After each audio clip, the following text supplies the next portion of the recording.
kaaga soo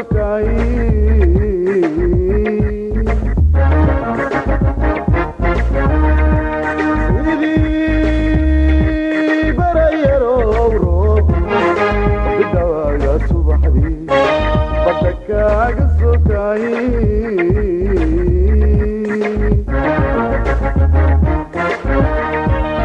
waxayo bannaan hawd boosaaso iyo bari berberiyo hargeysiyo berigii wajaaliyo agaasimaha arrimaha bulshada wacyigelinta amniga gudoomiyaha ururka community awareness maxamed cajiib dhammaan bahda saxaafadda dumarka dhalinyarada asalaamu calaykum waraxmatullahi wabarakaatu maanta waxaa sharaf weyn noo ah in wasiirka amniga nagala soo qaybgalo barnaamij noocan oo kale ah oo ah kii ugu horreeyey ee bulshada rayidka ah isku abaabulaan soona qabanqaabiyaan iyagoo la kaashanaya wasaaraddii amniga ujeeddaduna ay tahay sidii bulshadu ay door hogaamineed uga qaadan lahayd arrimaha qoseeya oo ugu horreeyaan arrimaha amniga gaar ahaan muddada 2 casho barnaamijku wuxuu ka koobnaan doonaa mid looga hadli doono arrimahaas iyaga ah qoseeya oo ay jiri doonaan workshops la rabo in bulshadu ay dood ka yeelato dad qubarahana ay soo bandhigi doonaan arrimahaas iyaga ah kadibna muxuu ahaa gunaanadka oo 2 casho la rajaynayo inay ka soo baxdo warbixin ka tarjumaysa fikirka iyo afkaarta ummadda Soomaaliyeed oo loo baahan yahay inay policy makerska ama dadka siyaasiyiinta siiba wasaaradda amniga ay maaragtay ka howlgasho si loo dhaqangelin lahaa arrimaha muhiimka oo bulshada ay daneynayaan arrimaha ugu horreeya waxay tahay oo aadka xoogga loo saarayo 2 casho ka hortagga falalka ama fikradaha argagixisada oo runtii Soomaaliya waxay ka mid tahay wadamada barakutiriska ah runtii guulo fara badan ka gaaray la dagaalanka muxuu ahaa arrimaha argagixisada taasna ay ku timid dadaalka bulshada Soomaaliyeed oo diiday in maaragtay diintooda suuban aan si qaldan loogu tarjumin marka arrimahaas oo dhan ayaa waxaa rabaa in daraasadna laga sameeyo dadkana laga wacyigeliyo islamarkaana fikradihii hogaamiyaasha bulshada ay arrintaas maaragtay qayb weyn ka qaataan بسم الله الرحمن الرحيم وزيرك وزارة الأمنية agaasimayaasha siyaasadda iyo arrimaha bulshada ee xafiiska wasaaraha afhayeenka wasaaradda amniga gudaha saraakiisha sare ee ciidamada booliska iyo nabad sugidda gudoomiyaha ururka dhalinyarada gobolka banaadir madaxda ururka haweenka gobolka banaadir iyo kuwa qaranka dhammaan codadooyinka aqoon-yahanada dhalinyarada iyo saraakiisha kala duwan mudanayaal iyo marwooyin salaamu calaykum waraxmatullahi wabarakaatuh salaan kadib runtii barnaamijkan maanta halkan ka dhacaya runtii waa barnaamij taariikhi ah waa barnaamij aad iyo aad wax badan ugu diraya arrimaha nabadgelyada iyo sidii dadku uga kaashan lahaayeen arrimaha argagixisada iyo qaybaha kala duwan iyo falalka ay soo abaabulaan sidaa kaba qabtaan wasaaradda amniga gudaha waxay kamid tahay wasaaradaha ugu shaqada badan xukuumadda maadaama ay u saaran tahay dejinta iyo fulinta qorshaha istaraatiiji siyaasadeed ee ku wajahan soo celinta nidaamka iyo kala dambeynta amniga iyo xasiloonida dalka bulshada iyo wacyigelinta wasaaradda amniga gudaha haatan waxaan ku yeerayaa cabdullaahi bashiir cabdinuur oo ku magacdheer ducaale oo ka socda oo ah agaasimaha amniga xafiiska ra-iisul wasaaraha wasiirka amniga qaranka agaasimayaasha saraakiisha sare ee dowladda dhalinyarada aqoon-yahanka kala duwan ka soo qayb galay barnaamijka dhammaantiin waxaan ku salaamayaa salaamta islaamka asalaamu calaykum waraxmatullahi salaan kadib waxaan rabaa inaan halkaan uga mahadceliyo runtii dadkii iyo aqoon-yahankii iyo mas-uuliyiintii soo abaabulay barnaamijkan oo runtii oran karo wuxuu ahaa mid aad iyo aad loogu baahnaa qofku asaga ayaa meesha laga hayo. waxaan filahayaa in ay dadkii barnaamijkan soo abaabulay taabteen meel ummadda Soomaaliyeed ay ka xanuunsanayso, taasoo ah ka saareen amniga, gaar ahaan sidii hay-adaha amniga iyo bulshadu ay isula shaqeyn lahayd. waxaan qabaa waxay ahayd wax loo baahnaa runtiina ka xafiis ka amni ahaan xafiis ra-iisul wasaare ahaan aan soo dhaweynayno. waxaana ballan qaadaynaa wax kasta oo kaalinteena oo arrintaas ku aadan inaan ka geysan doono barnaamijkan sidii uu horgeli lahaa una noqon lahaa mid taabagal ah.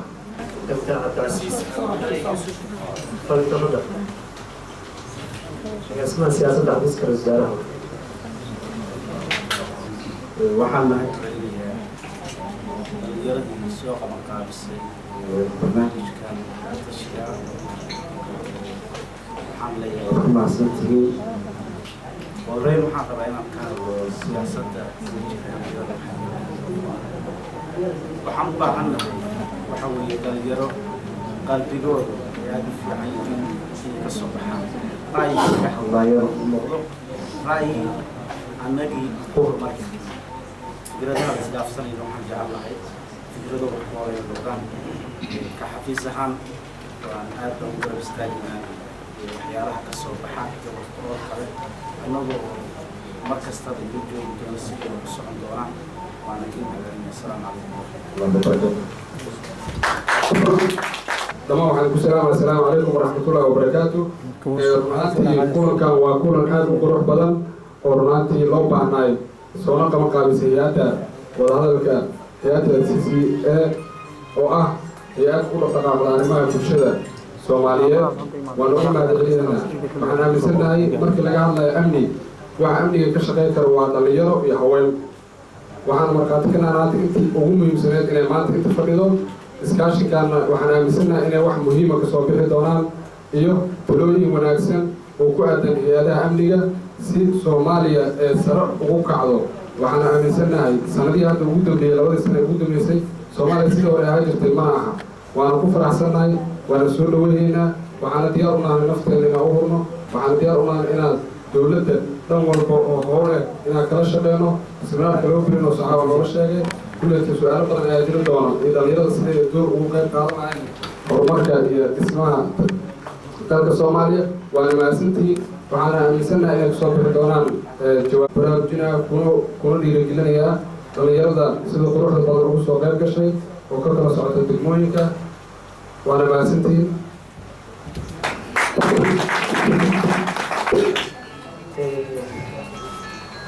iminkan waxaan kusoo dhaweynayaa maama canab oo ah canab xasan cilmi oo ah gudoomiye ku-xigeenka haweenka qaranka. maama canab kusoo dhawo.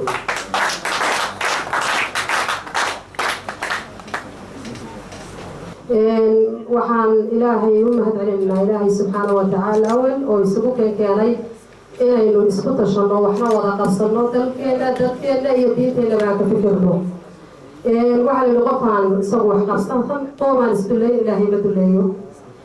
waxaan maanta aada ugu faraxsanahay inaynu ka wada hadalno wacyiga dhabta ah oo ah ummadda Soomaaliyeed iyo sacabadaada laga dhirgaa. inaynu maanta ka wada hadalno caqabadaha ugu adag ee dalkeena aafeeyay muddo dheer iyo waxa aynu la noolnahay ee la saaxiibnay ee ku adkaysanay ee barannay ee dareenkii iyo dhaqankii iyo macnihii iyo dhiiggii iyo ummaddu aadamuhu waxa ilaahay siiyey intaba inagala tegay oo ah inaynaan waxna qabsan karin, isu iman karin, tashan karin, isdifaaci karin, dowladnimadeena iyo dadkeena iyo danteena aynaan ku dhiiran karin. in maanta laga bilaabay meeshii ugu saxsanayd oo ah in la isu keeno dadka ehelka u ah inay dalka iyo diinta iyo dadka u hogaamiyaan oo ah bulshada qaybaheeda kala duwan iyo ciidamada amniga, wasaaradda amniga, saraakiisha, dhalinyarada iyo haweenka, saxaafadda waa halbowlaha ay ku dhaqaaqi karto bulsho doonaysa inay wax qabsato ama isbedel keento. waan uga mahadcelinayaa hay-addan CCA maxamed cajiib uu hogaaminayo waxaan leeyahay aada ugu mahadsan tahay dowladdeena ha guulaysto weli codkiinu waa yaryahay soomaaliyay tooso tooso isku tiirsadayey hadmarkii la taagdaraney taageera weligiine tooso isku tiirsadayey hadmarkii la taagdaraney taageera weligiine waa soo gaabinaya waxaan leeyahay walaalayaalow ha noqoto dalkan iyo dadkan iyo diintan dhalinyarada Soomaaliyeed bay maanta rajo ka sugaysaa. Assalaamu calaykum waraxmatullaahi wabarakaatu. santahay maamacnad oo ka soo ah guddiga ku-xigeenka haween qaranka Soomaaliyeed oo si faahfaahsan oo dhiirigelin iyo qiiro ku jirto khudbadeeda u soo jeedisay. haddana waxaan u yeerayaa jenaraal maxamed yuusuf cumar madaale oo ka mid ah saraakiisha sarsare mas-uuliyiinta sare ee booliska dalka booliska Soomaaliyeed. annaga booliis ahaan taliyihii oo safar dheer ka yimid iyo taliya-xigeenkii hawlka lagu baxay awgeed waxaa la ii soo wakiishay inaan halkan kelmadii ciidanka booliisku ku lahaa ka idhaahdo. sidaa daraadeed nabadgelyo marka laga hadlayo waa in laba su-aalood laisweydiiyo. labada su-aalood oo ah khatartu xaggee ka imanaysaa oo kasoo qoon leedahay yayse kusoo wajahanta. xaggee ka imanaysaa khatartu xaggeyse ku wajahanta. labadaas marka loo helo su-aalood jawaabo waxaa la garan karaa in ammaanka laga shaqeyn karo. barnaamijka waa noo socon doonaa hal mar waxaan israacinay khudbooyinka dadka mas-uuliyiinta markii ay khudbooyinka noo dhammaadaan waxaa jiri doona sessions gaara iyo wadahadallo dadka dhalinyarada intii hadda maanta dhan loo sheegayay bal inay waxyaabo kamid ah ay si practical ah u maaragtay arkaan uga wada hadlaan u discuss gareeyaan. barnaamijkan sidaa ujeedaan waxaa soo qabqaadisay wasaaradda amniga oo kaashanaysa hay-adda xarunta wacyigelinta bulshada ee CCA. iminka waxaan rabaa inaan kusoo dhaweeyo microfonka walaalkay maxamed yuusuf cismaan oo ah afhayeenka wasaaradda amniga. tafadal.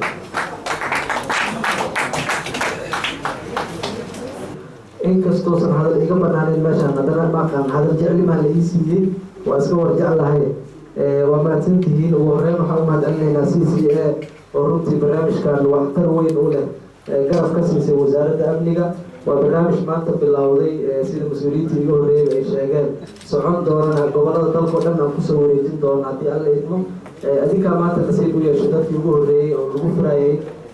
inkastoo weliba aan ku faani karno ragga iyo dumarka halkaan fadhiya maanta lama kala yaro. inkastoo gabdhihii aad gadaal mariseen inaad hore soo marisaan amniga dadka nagala shaqeeya haweenka u horeeya ayaga ko.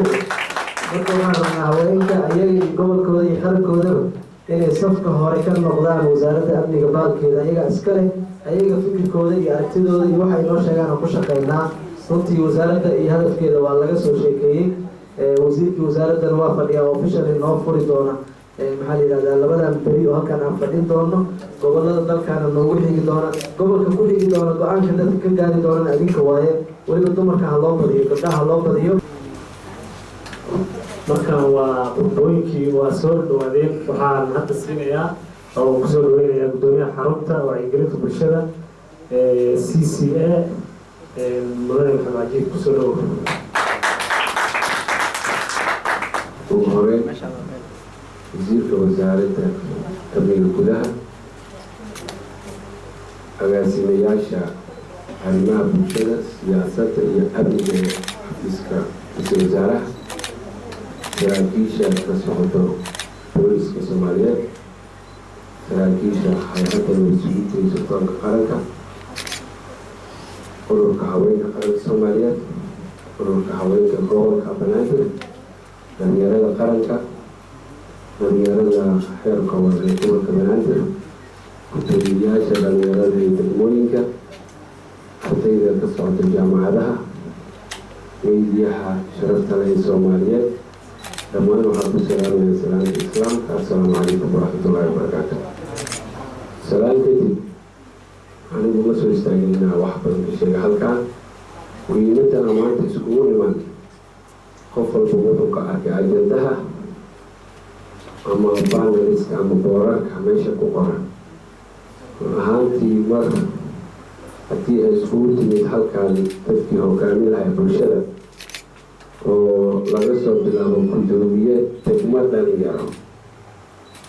oo hoggaan u ah dhalinyarada degmadaas, haddii ay imaadeen madaxdii dhalinyarada ee jaamacadaha, haddii ay joogaan madaxdii haweenka gobolka iyo xeerka qaran, haddii ay joogaan booliskii oo abaabiyaha ama barbaariyaha bulshada ah, iyo wasaaradii inoo qaabilseen arrimaha maanta ka hadleyna, iyo xafiiska prime ministerka. run ahaantii muhiimadda aan u wada socon waa wada arki karnaa, waana wada garan karnaa. Soomaaliya Soomaali baa iskale, annaguna waxaan ahay dad Soomaaliyeed. dalkeena waa ogsoontiin wuxuu ku jiray muddo ka badan 25 sano burbur iyo dhibaato iyo dowlad la-aan. maanta waxaa ilaahay mahadis in aan haysano dowlad aanan ku meel gaar ahayn, oo dadku iyo dalka Soomaaliyeed ee go-aankooda iyo aytiinkooda iyaga ka wada tashanayaan, laga soo bilaabo tabeele ilaa iyo xafiiska ugu sareeyo oo dad Soomaaliyeed taladii iyo go-aankii waxay u taashay. mar haddii hay-adihii amniga ee doorkeedu ay qaateen oo magaalada meesha aan maanta aan joogno 5 sano ama 6 sano ka hor aynan amni ahayn oo gacanta dowladda aanan ku jirin, maantana dhammaan xaafadaha iyo degmooyinkii gobolada dalka intooda badan 99 oo dowladda gacanteeda ay ku jirto. waxa dowladda laga rabo iyo waxa bulshada laga rabo waxay kala yihiin waay. waxaan aaminsanahay runaantii dowladdu inay amnigii iyo dadaalkii dowladnimo ee gacanteeda wax walba kusoo laabanayaan, laakiin bulshadii dadaalkeeda laga rabo maxay tahay in wada shaqayntii hay-adaha dalka ka jiro iyo bulshada wada shaqayntooda in laga shaqeeyo. xarunta wacyigelinta bulshada Soomaaliyeed waxyaabaha ay ka shaqeyso waxay tahay mar walba inay ka shaqeyso wacyigelinta waxay noqon kartaa nooc walba in jahliga laga baxo, in wax la barto, in dowladnimadii iyo wanaageeda dadka la baro, in cadowga ummadda Soomaaliyeed ee leedahay in la ifiyo oo dadka loo sheego waxyaabaha khatarka ah. wixii khatar ah dadkana looga digo, wixii wanaagana lagu bogaadiyo. mar walbana siyaasadda ama mawduuca ama talada xarunta wacyigelinta waxay tahay barnaamij kasta aan qabanayno constitutionka ama hay-adda ee ka qosaysa dowladda inaan kala shaqeeyo. waa ogsoontiin barnaamijyo oo dhaqanaa soo qabanay, waa ogsoontiin barnaamijyo dhaqanaa kasoo shaqeynay, barnaamijyo oo media kasoo shaqeynay, hay-adihii iyo quseeya dowladda kala shaqeynay. tanuna barnaamijkan waa barnaamij quseeya amniga. waxaa talooyinka iyo fikirka iyo barnaamijkan inuu hagaago ilaahay weyn ka suko uga mahad celinaynaa wasaaradda amniga gudaha oo talooyin badan, fikir badan, aqoon badan iyo waqti badanba ku bixis inuu barnaamijka hirgalo. marka waxaana laga rabo maxay tahay bulshooy wixii maskaxdeena ku jiray aan isleenahay hay-adaha amniga ama wasaaradda amniga waa ku kabi kartaan in aan maanta aanan xakaynino, soo saarno fikirkeena, ku kabna siyaasadda ku aadan amniga ee dalka lagu maamulayo.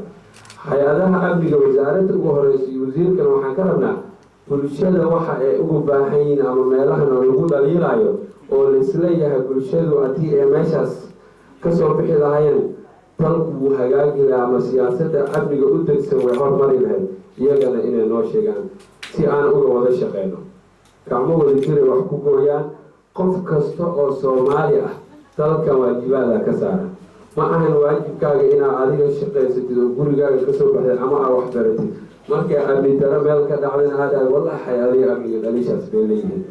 waxa waaye waa wax nasiib daro ah. qof kasta oo Soomaaliya dalkan waajibaad buu ku leeyahay. contributionka adiga dalkan uu kaa rabo waa inaad kasoo muuqatid oo iskaa wax u qabatid, oo siyaasadda dalka haddii ay ahaaleed amniga, horumarinta, dhaqaalaha, dhinac walba inaad fikir aad ku bixisid, oo qof walba oo waqti kamida waqtigiisa inuu geliyo horumarka iyo dib-u-dhiska dowladnimo. haddii aanan intaas la sameynin waxay noqonaysaa in 25 sano lasoo dhaafo laga sii sheekeeyo. marka waxaa la qof walba inuu muhiimadda ama dowrka uu dalkan ku leeyahay waajibaadka ku ah inuu ka shaqeeyo waxyaabo badan aanan dowladdu wada arki karin laakiin bulshada ay hoos u arki karaan. taasi waxaa la rabaa bulshada inay banaanka usoo saaraan in ay ka hadlaan. nasiib darrada la haysato waxaa ka mid a wiil qaaliya ama gabar qaaliya ama qof bulshada qiimo ku dhex lahaa lagu dilaa magaalada qeybo ka mid a. markii la diray hay-adihii amniga imaana dadku waxay leeyihin dowladdii baa timid laakiin cadowgu marka uu yimid oo qofka dila lama sheegayo. laakiin markii dowladda imaa waxaa dowladdaa timid wasaarintaa timid hebloa yimid waxawaaye waa nasiib dara inaan cadowgiina qarino.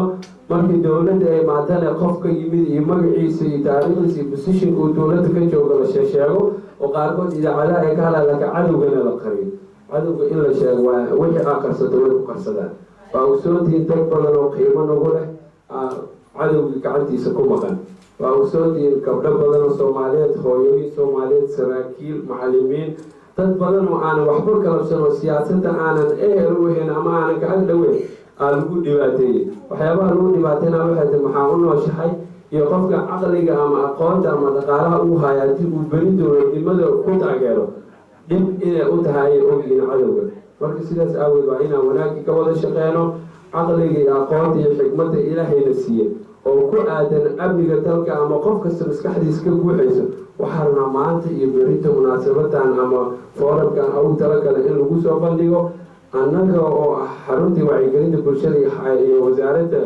amnigaba waxaan kasoo sameyn doonaa fikradaha ama qaadaabta oo kasoo baxo maskaxdiina kasoo buuxo documentation aan ka sameyn doonaa. documentationkaasna waxaan rajeyn doonaa inay hay-adaha dowladda gaar ahaan wasaaradda amniga inuu wax badan oo horumara oo u noqon doono waxqabadkooda ama siyaasadeeda ku aada sanadka iyo sanadada soo socda haddii uu ilaah yidhaahdo. sidoo kale nasiib darada jirto waxay tahay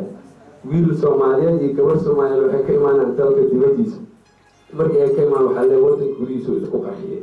qarxiyadaas imaanayo oo bulshada gudaheeda ka imaanayo cadow aanan qoray wadanin uu yahay. marka uu bulshada soo dhex galana bulshada uu dhibaateynayo asna laftiisa haligayo. annagaana laga rabaa inaan bulsho ahaan siyaasad ka dejino bulshadeen aan wacyigelino oo keena xunna aan u hiilino oo aan wanaagka farno. kii wanaagsanna aan wanaagga ku taageerno.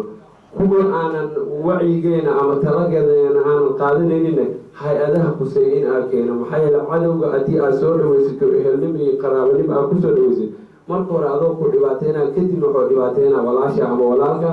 dhibaatadaasna waxay saameynaysaa dhammaan dalka Soomaaliya. waa ogsoontii wadankeena horeba u socdaa. dad badanaa waxay leeyihin wadanka waxaa joogo hay-ada ajnabi, waxaa joogo ciidamo ajnabi. waxaasoo dhan waxay ka bixi karaan oo inta yar aad tabanayna aad ka gudbi karnaa haddii ay bulshada wada shaqeyso oo ciidankeyna aad taageerno oo hay-adihii dowladda aan taageerno oo wasaaradihii aan taageerno oo heer gobol ilaa heer degmo haddii aad taageero wada jira aan sameyno. wixii xikmad iyo aqoona bulshaday ka imaan doonaan. macallimiin ama dad aan ugu talagalna inay cashiro ka bixiyaan meeshaan oo khubaro ku takhasusay arrimaha amniga oo ka socda wasaaradda amniga iyo qaar madax banaanba way cashiraad bixin doonaa maanta iyo berita haddii uu ilaah yiraahdo. shirkana wuxuu socon doonaa muddo 2 maalin ah. waxaa si official u furi doonaa haddii uu ilaah yiraahdo wasiirka amniga gudaha. soo xiritaankan wasaaradda iyo intii ay la kaashato kala soo xiri doonaan beri haddii uu ilaah yiraahdo. هذا وماسنتي waxaan iga sugno waxa xikmadtiin iyo aqoontiin iyo talada maskaxdiina ka guuxayso waxaantii وماسيه gudoomiyaha hay'adda xarunta wacyigelinta bulshada CCA oo haddana waxaan ku soo dhaweynayaa wasiirka amniga gudaha mudane Cabdishaar Cumar Maxamed si uu noogu furo shirka maaragtay si rasmi ah. Maxaa rasuulillah marka hore waxaan rabaa inaan idin wada salaamo odayaasha ciidanka booliska Soomaaliyeed gudoomiyaha ururka wacyigelinta bulshada Maxamed Cajiib agaasimayaasha ka socda xafiiska ra-iisul wasaaraha agaasimaha amniga iyo agaasimaha siyaasadda iyo garaad oo isaga naftiisa runtii ka socdo xafiiska agaasimayaasha ka kala socda wasaaradda amniga afhayeenka wasaaradda saraakiisha kale mas-uuliyiinta kale iyo runtii injineer yunisow oo arrimahan wacyigelinta bulshada runtii qayb libaaxa marwalba ka qaato sidaas oo kale waxaan salaamayaa oo aan mahad gaara usoo jeedinayaa ururada haweenka ee heer qaran iyo heer gobol oo runtii meel walba oo aan tago oo arrimaha amniga lagaga hadlayo jooga mar walba oo wacyigelin dheeraadana ka wada waxaa kaloo rabaa inaan si gaara ugu mahadceliyo ragga gaar ahaan dumarka gabdhaha yaryar dhalinyarada ah ee nagala soo qayb galay shirkan dooda ah iyo aqoon-isweydaarsiga ah ayagana waxaan rabaa inaan aada iyo aada ugu mahadceliyo runtii waa markii koowaad oo aan arko shir ay dheeli tiran yihiin dumarka kasoo qayb galay iyo ragga kasoo qayb galay runtii ayadana waa ururka CCA mahad gaara ayaan usoo jeedinayaa intaas haddii aan kaga baxo salaanta mahadnaqa waxaan rabaa shirkan maanta ka dhacaya halkan waxaa suurtageliyay hay-adda CCA annaga abaabulkii ayaan kala qayb qaadanay runtii laakiin inuu suurto galo oo uu dhaco labada maalin ayaga ayaa inta weyn ka qayb qaatay wasaarad ahaan waxaan rabnaa inaan iclaamino in shir noocan oo kaleeto ah oo bulshada rayidka weliba CCA aan rabnay inay yani sidaa hadda ay hogaanka u qaadato kaleeto inay ka qayb qaadato inaan iclaamino dhowaan oo ka dhexeeya hay-adaha amniga shirkaasoo noqon doona hadduu ilaahay raalli ka noqdo shir televised ah oo dood aniga nafteyda aan kasoo qayb gali doono oan isweydaarsan doono kolleyto xiriirka ka dhexeeya amniga iyo dadweynaha soomaaliyeed insha allah dhowaan baan qabanaynaa ururka bulshada rayidkana waxaan rabnaa inuu nagala qayb qaato oo aan dhowaan aan wargelin insha allah haddii aan intaas ka baxo wasaaradda runtii wasaaradda amniga waxaa laga yaabaa dad badan mas-uuliyadda saaran wasaaradda mas-uuliyaddeeda waxa ay tahay in aysan aqoonin amniga wasaarad ahaan amniga dalka oo dhan iyo amniga magaaladan xamar oo magaalada ugu weyneed oo capitalka ah amniga waddanka iyo amniga magaalada xamar cidda lagala tashanayo dowladnimada mas-uuliyaddeeda iska leh waa wasaaradda amniga waxaan rabnaa horta inay ogaataan intaas dadweynaha soomaaliyeed inay ogaadaan adinkana ururada bulshada adinkana waxaa tihiin amnigii wasaaradda markaan le mas-uulay ka tahay waxay mas-uul ka tahay inay dejiso siyaasadii guud waxay mas-uul ka tahay inay shuruucdii dejiso oo ay ka mid yihiin siyaasad ahaan haddii aan soo qaadano siyaasad qaran heer qaran oo amniga lagu sugayo inuu wasaaradda ay dejiso shuruucdii in la dejiyo in direction la siiyo amniga sidii loo sugi lahaa siyaasadahaas oo dhalinayo shuruucdaas oo abuurayo jawi nabadgeliyo jawi amni siyaasadahaas waxaa ka mida haddii aan tusaale idin siiyo siyaasadaha abuurayo jawigaas waxay abuurayaan jawi ay kusoo dhiiradaan hay-adaha caalamiga ah international agencies-ka ama UN-ka inay waddanka gudihiisa ka shaqeeyaan oo ay degaan magaalooyinka soomaaliyeed waxay abuurayaan in safaaradaha waxaan ugu faraxsanahay inaad aragtaan mar walba safaarado xafiisyadoodii ka furanayo waddanka gudihiisa oo credentialkooda iyo waxaynaha u gudbinayo haddii aysan jirin siyaasad iyo jawi haddii aanan la abuurin jawi nabad ama jawi amni hadduusan jirin safaaradahaas kuma soo dhiiradeen inay yimaadaan waddankan siyaasadaha waxaa ka mid a siyaasadihii lagu sugi lahaa amniga qof walba oo muwaadin soomaaliyeed midda ugu weyn waxaa waaye muwaadiniinta soomaaliyeed meel walbay joogaan in amnigooda la sugo adinkana meesha aad ka imaanaysaan oo aad kasoo gelaysaan waa meeshaas inaad yani xiriirka ka dhexeeya marka amniga iyo bulshada waa meeshaas maadaama aan anaga ka shaqaynayna inaan amnigii shacabka in la sugo adinkana waa inaad nagala qayb qaadataan sugitaankii aadna fududaysaan sidii loo sugi lahaa iyo qaabka ugu wanaagsanaa forumska ama shirarka workshobyada ama sidaan oo kaleeta ووركشوب loogu talagalay fariintaas iyo siyaasadaha dowladda ku wajahan amniga sidii lagu gaarsiin lahaa dadweynaha Soomaaliyeed marka muhiimadda uu leeyahay horta waa noocaas oo xiriirka ka dhaxeeya waxaa jiro waxyaabaha ka hadli karno oo aan runtii aad ugu rajaynaya inay ka soo baxaan labada maalin markuu dhamaado outcome-ka shirkan inuu noqdo waxaa ka mid ah wacyigelintaas qaabka ugu fiican oo loo isticmaali lahaa sida ay tahay waxaa kaleeto aan jeclahay inay kasoo baxaan waa aragteen hadda adduunka argagixisada waxay noqotay waxaa la yidhahdaa waa global phenomena yani wax Soomaaliya ku ekeliya maanta ma aha waa wax caalamka oo dhan saameyn ku yeeshay waddan walbana uu si gaara oo ula dagaalamayo si guudna loola wada dagaalamayo ewel waxaa la dhihi jiray la dagaalamka argagixisada oo terrorism ereyga waxaa la isticmaali jiray terrorism waxaa marka ereygaas amuu yani markii la yidhaahdo hala isticmaalo amuu uu dad gaara looga dan leeyahay in lagu tilmaamo marka waa la bedelay waxaa soo baxay hadda waxaa la curiyay ereyo kaleeto oo ay ka mid yihiin CVE wax la yidhaahdo ama countering violence extremism oo runtii macnaheedu wuxuu yahay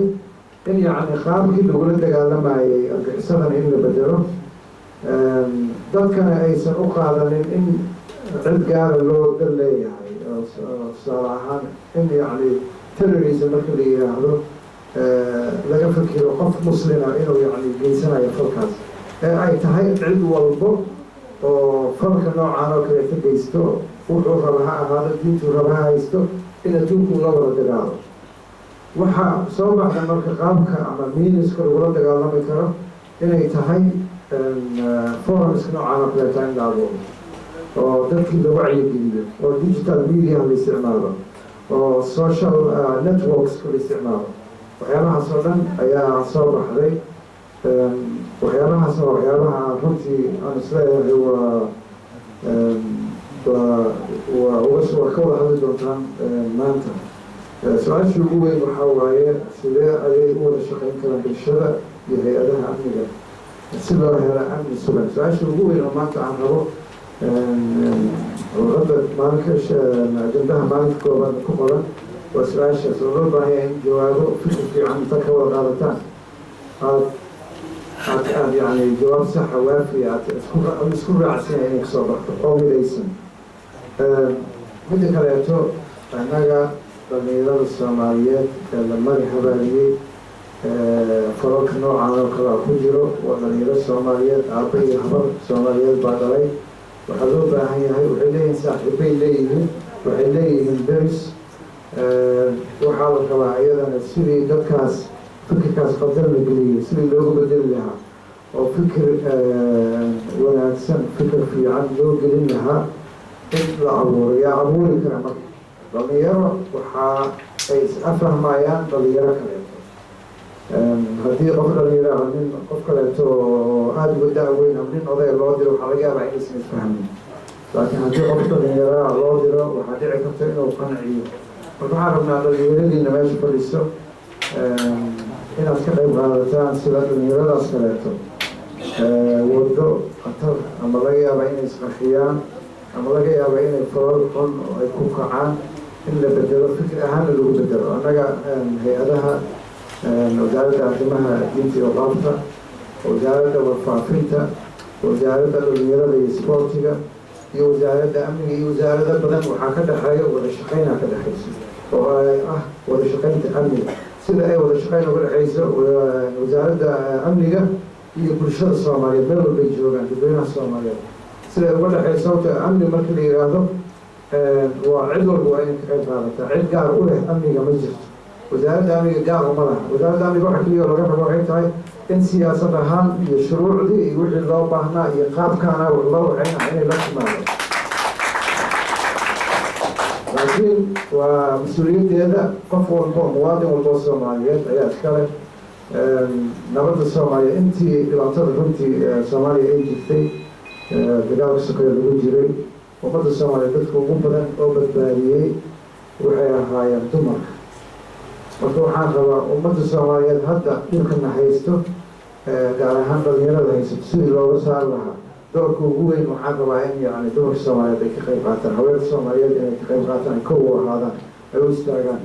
dhalinyaradana ay laba noqdaan, sababtoo ah dhibka waa dhalinyaro dhinaceedu ka socdaa. marka dhalinyaradana qaybta labaad doorka labaad inay qaataan.